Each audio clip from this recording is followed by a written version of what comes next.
శ్రీ కొణిదల పవన్ కళ్యాణ్.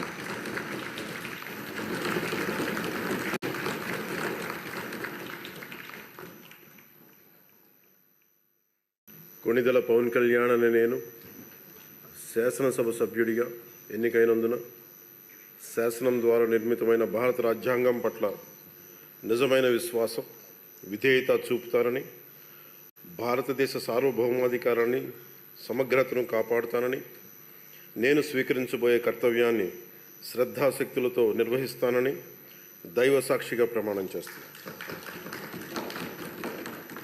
ఆంధ్రప్రదేశ్ శాసనసభ సభ్యుడైన కొణిదెల పవన్ కళ్యాణ్ అనే నేను సభా నియమాలకు కట్టుబడి ఉంటానని, వాటిని అనుసరిస్తానని, సభా మర్యాదలను పాటిస్తానని, సాంప్రదాయాలను గౌరవిస్తానని దైవ సాక్షిగా ప్రమాణం చేస్తున్నాను.